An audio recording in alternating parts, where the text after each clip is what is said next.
Every single time you fill your car with gas, whether you're in Brazil, Japan, India, or Germany, you are unknowingly funding American power. Not because America owns the gas, not because America owns the pump, but because of a secret deal made in 1974 that most people alive today have never heard of. A deal so powerful that countries who tried to escape it ended up destroyed. This is the petrodollar system. And once you understand it, you will never look at money, oil, or war the same way again.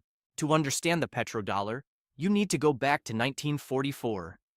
After World War II, the entire world agreed that the US dollar would be the global reserve currency, meaning all international trade would happen in dollars.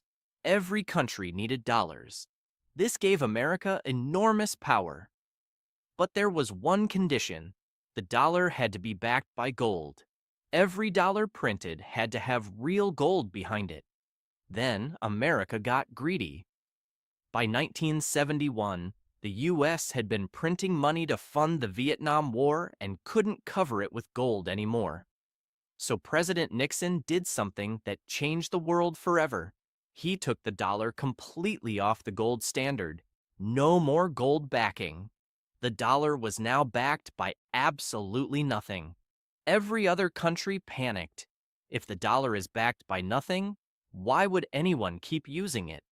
America needed a new plan. Fast. Enter Henry Kissinger.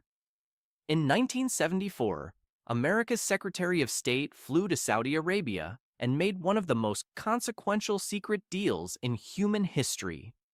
The agreement was simple. America would give Saudi Arabia two things: military protection and weapons. In return, Saudi Arabia would do two things.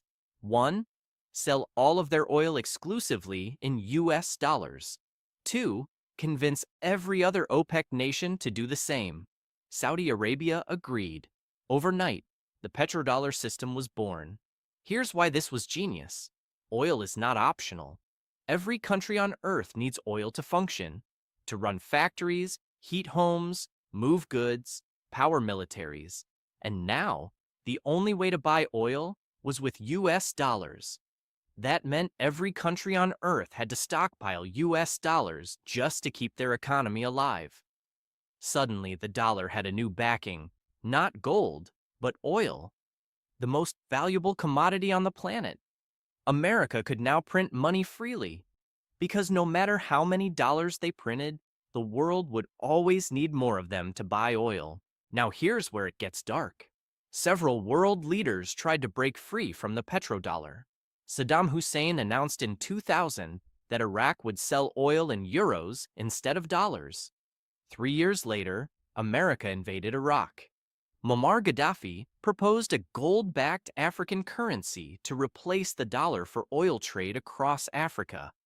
Shortly after, NATO intervened in Libya, and Gaddafi was killed. Coincidence? You decide. Today, countries like China, Russia, India, and Saudi Arabia itself are actively making oil trades in their own currencies, quietly dismantling the system from the inside. The petrodollar is under more pressure right now than at any point since 1974. When the petrodollar weakens, America's ability to print money without consequence weakens with it.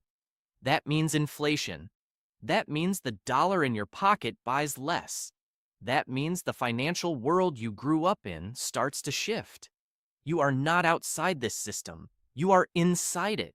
Every purchase you make, every dollar you earn, every price you pay, all of it is shaped by a handshake in 1974 that you never agreed to. The question is, what happens when that handshake finally breaks? That's the petrodollar system. If this just changed how you see the world, subscribe. Because next we're going into the agreement that started all of this. The one made in a hotel in 1944 that handed America the keys to the global economy.